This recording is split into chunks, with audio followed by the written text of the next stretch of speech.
జగిత్యాల జిల్లా Dharmapuri police station పరిధిలోని దోనూరు గ్రామంలో మొన్న తేదీ 10/7/2025 రోజున గొల్లెన రవి మరియు గొల్లెన నాగరాజు వీళ్ళిద్దరూ పాలివాళ్ళు.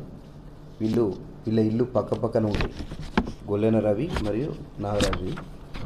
అయితే దీనిలో వీళ్ళిద్దరి మధ్యలో గెట్టు పంచాయతీ అనేది గత 5 సంవత్సరాల నుంచి నడుస్తుంది, వాళ్ళకి ఇష్యూ నడుస్తుంది.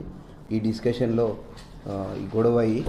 ఈ గొడవలో అక్యూజ్డ్ నాగరాజు వాళ్ళ అమ్మక్క తర్వాత బక్కయ్య కలిసి ఈ గొల్లెన రవి ఫ్యామిలీ మీద దాడి చేయగా గొల్లెన రవికి కడుపులో స్టాబింగ్ చేయగా కడుపు ఇంజరీ అవుతుంది. తర్వాత అతన్ని గవర్నమెంట్ హాస్పిటల్ తరలించగా జగిత్యాల గవర్నమెంట్ హాస్పిటల్లో అతను చనిపోవడం జరుగుతుంది. ఇందులో ఈ రవి భార్య లక్ష్మి తర్వాత వాళ్ళ విష్ణు కూడా గాయాలవుతాయి.